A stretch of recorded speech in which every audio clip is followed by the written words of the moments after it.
They say love is blind. But I don't think it's blindness. It's silence. A silence we train ourselves into, so we don't have to hear the truth clawing behind the smiles. When I first met Daniel, my world was simple. I had my job, my one-bedroom, apartment with the leaky faucet, and a bookshelf taller than me filled with secondhand novels I swore I'd read one day. He was loud, magnetic. When Daniel entered a room, it stopped breathing until he did.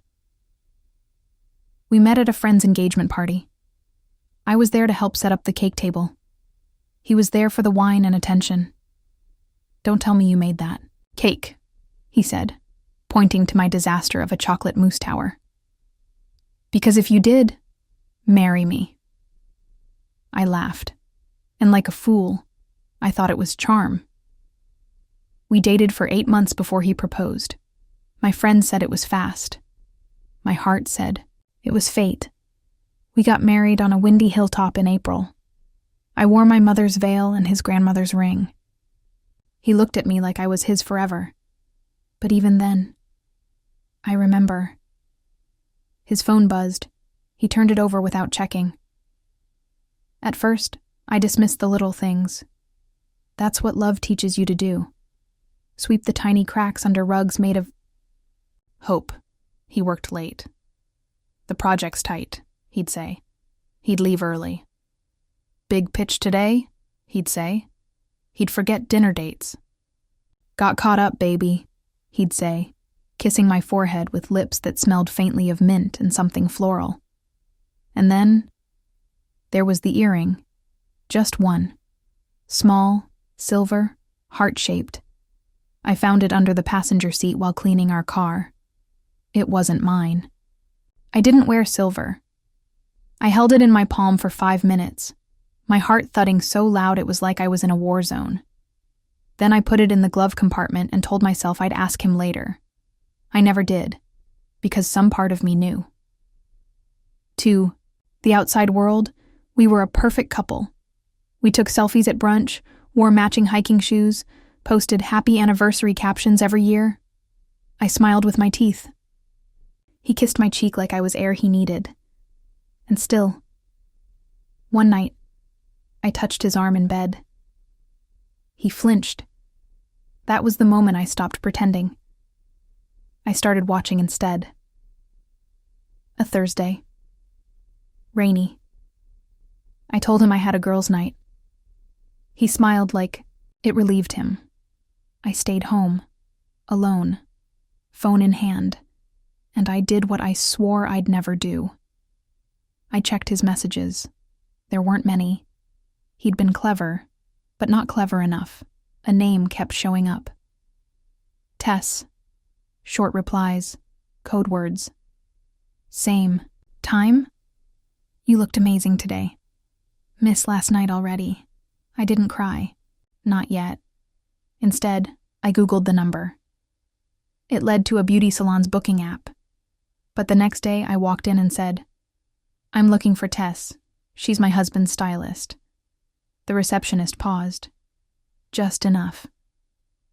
"She's not in today," she said. "Do you want to reschedule?" Bingo. I didn't confront him. Not yet. Instead, I began collecting puzzle pieces. A receipt here, a lipstick stain there, the scent of vanilla when he came home on Wednesdays. I bought a second phone. Disguised it under a meditation app. I booked a camera for the living room, said it was for security. He didn't even notice it. One night I watched from my phone as he called her. Said he missed her. Said he hated pretending. He didn't say my name once.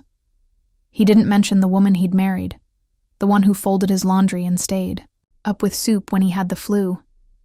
That night, I didn't sleep. I stared at the ceiling and whispered to the dark, "You think I'm weak." I started noticing things I had ignored before. The way he looked in mirrors more than me. The way he touched his phone but not my back anymore. I realized something chilling. I was married to a man who no longer saw me as real. He saw a version of me. The wife for show. The caretaker. the wallpaper of his ego. I wanted to scream. But what good was screaming in a house made of silence? So I smiled. I made him breakfast. I let him believe I was still his. And deep inside me, something began to grow. Not hate, something more dangerous. Clarity. They say the opposite of love is hate. They're wrong. The opposite of love is indifference. But in between, there's revenge. And me? I don't want to ruin him. I want him to see himself for what he is. And then, I want him to burn. There's a truth that lives behind a person's eyes. No matter how carefully they smile, how convincingly they lie, their eyes betray what their lips try to conceal. I studied Daniel now like a stranger in my own home. Every blink, every twitch, the way he scratched behind his ear when he was nervous, the way he checked his phone, screen tilted just enough to hide the display. I knew, but he didn't know. I knew, and in that imbalance, I finally felt control again. I stopped trying. No more. Cute texts. No more morning coffees. No more surprises in his lunchbox. He didn't even notice. When you stop feeding something and it doesn't starve, it was already dead. At night, we shared a bed, but not a connection. At breakfast, he scrolled through his phone while I watched, the toast brown in silence. Once, he said, "You've been quiet lately." I smiled and replied, "Just tired." He nodded. He didn't ask why. That's when I knew he truly didn't love me. Not anymore. Maybe not ever. It was a rainy Sunday when I followed him. He said he was meeting a client at a cafe. He didn't know I was 2 cars behind him on the highway, watching every turn. He pulled up to a boutique hotel, elegant, discreet. I watched him fix his hair in the rearview mirror before heading inside. A few minutes later, a woman arrived. She wore red heels and no shame. I recognized her immediately. Tess. Sat in my car for a full hour after they disappeared into the lobby. I thought I'd cry. I thought I'd scream. But I didn't. I felt clean. Like my heart had finally stopped trying to make excuses. When he got home that evening, I was in the kitchen, humming. He kissed my cheek. I let him. Then I turned to him, wiped his lipstick stain off my face, and held up my phone. A photo of him and her entering the hotel. He froze, pale, like someone pulled the floor from under him. "What is this?" I asked gently. He opened his mouth, closed it, tried again. "Baby, it's not what it looks like. Don't insult me," I said. "I'm not angry. I'm awake." He blinked, confused. "No yelling?" he asked. "No need," I said. "You gave me the clarity I needed." And then I smiled. He didn't know whether to feel relieved or scared. He chose wrong. I didn't throw his clothes out. I didn't key his car. I didn't cry into my pillow while Taylor Swift played in the background. Instead, I became a ghost. Cold, quiet, watching. I started researching lawyers. I downloaded financial apps to track all our shared accounts. I stopped sharing my schedule. He didn't notice that either, because he was too wrapped up in his affair to realize I had become someone new, someone sharp, someone dangerous. 3 weeks later, I walked into the same beauty salon under a different name. Tess was there, laughing with another stylist, completely unaware that I was the wife. She didn't recognize me. That told me everything I needed to know about her character. She didn't bother to learn my face, only how to lie to my husbands. I booked a mani-pedi with her, sat right in front of her, listened to her talk about men, money, stupid wives, who don't take care of their looks. I wanted to slap her. Instead, I smiled sweetly and said, "It's always the wives who end up winning in the end." She laughed, I meant it. 1 week later, I read a text on Daniel's phone. 2 lines. We need to talk. My stomach turned to ice. I waited for him to mention it. He didn't. He hid it like he hid everything. I stared at him across the dinner table and imagined what kind of father he would be. Then I imagined the fire, the crackle, the screaming, the heat, the way he'd look at me, desperate, naked in more ways than one. A second later, I was smiling again. He thought he was playing a game. What he didn't realize, I had rewritten the rules. I started cooking again, smiling again. Even initiated sex once or twice. He thought I was forgiving him. In reality, I was memorizing his schedule, recording conversations, meeting with a lawyer disguised as a therapist, downloading copies of all his financials. He'd put assets in my name, without thinking. That would be his final gift to me. It was our anniversary when he took her to dinner, not me. I waited, dressed in red, table set, candles lit, and I waited until midnight. Then I packed away the plates, blew out the candles, and poured myself a glass of wine. He came home at 2 a.m. I didn't say a word. He didn't notice the untouched food. He didn't ask about the red dress I wore to bed. He just slept. And I knew. We'd never speak the same language again. The next morning, I stood in front of the mirror. I looked into my own eyes. Really looked. And I promised her, the woman who had waited too long, loved too blindly, you will never beg again. You will never shrink again. You will rise. And Daniel, he would learn that fire isn't the scariest way to die. It's watching the woman you betrayed walk away, while you burn. They say when a woman changes her hair, she's about to change her life. I cut mine short. Layers. Sharp. Bold. Not for him. For me. I changed my wardrobe. Tailored, strong, clean lines. No more soft pastels. No more trying to look pleasing. I started. Waking early. Jogging. Writing. Thinking. The woman who stared back at me in the mirror now, she didn't flinch. She looked like the storm coming. Elaine Chen wore red lipstick and wielded a divorce strategy like a scalpel. Cheating, she said, reviewing the files I'd collected. Mistress possibly pregnant. Joint accounts. Shared. Property. No prenup. She looked at me. You have the winning hand. I smiled. Good, I said, because I'm done folding. I didn't confront him. I cooked, laughed, pretended. Because now, I was no longer playing wife. I was playing executor. I moved half the money legally into my protected account, transferred the car titles, filed the deed transfer he never bothered to review when he was distracted with her. All done cleanly, legally. By the time I walked out, I'd take everything he tried to build his new life on. She called me Tess, from a blocked number.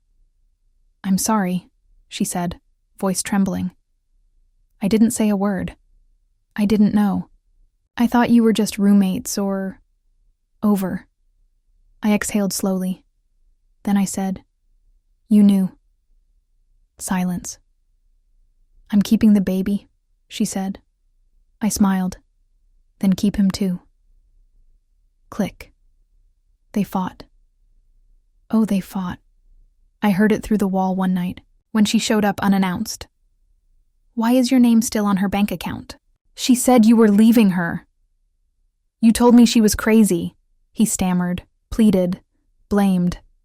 And I made tea and listened to my empire crumble behind him. I arranged dinner, told Daniel I had good news. He wore that smug grin I used to find charming. Now it looked like desperation dressed as confidence. We ate quietly. Then I handed him a white envelope. Inside, divorce papers. The second page? A breakdown of his financial liabilities. Every account I'd legally drained. Every asset I now owned. He looked up. Is this a joke? No, Daniel, I said. The joke was our marriage. This is the punchline. He begged. He cried. He shouted. He blamed me. But it was too late. The mistress leaked everything online in a fit of rage. Messages, voice notes, hotel receipts. Daniel's reputation tanked. The clients pulled their contracts. The investors vanished. He lost everything. I didn't raise my voice once, but my silence screamed louder than his downfall. I moved into a high-rise overlooking the city. Each morning, I woke to light spilling across hardwood floors. Freedom smelled like fresh coffee and lavender-scented sheets. I signed up for painting classes, learned how to make sourdough, adopted a rescue dog named Karma. She never barked. Just, like me, she waited and watched. He showed up at my door. Sunken eyes, dirty shirt, no ring. I was wrong, he whispered. She left. The baby wasn't mine. I looked at him. For a second, the old ache flared up. Then I saw the burn mark on his arm. He'd been in a fire. Minor. Just enough pain to remind him that life bites back. Help me, he said. Please. I tilted my head. Daniel, you should go. You're flammable. I closed the door. Some people think revenge is fire and fury.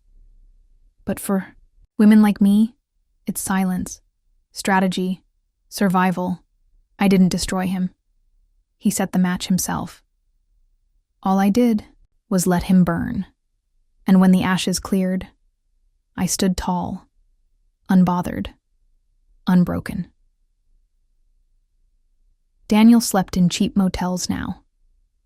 Each night, he tossed on damp sheets soaked with sweat and regret. The fire that had licked up his side months ago had left a pale, scar one. He scratched when he was nervous, which was always. Sometimes he thought he saw her in crowds, her hair, her walk, her silence, but it was just a ghost he couldn't outrun. Months later, I was invited to the largest charity gala in the city. I knew he'd be there. I wore white satin, backless, high slit, the kind of dress that made people stare and hush. The new CEO on my arm, dashing, gentle.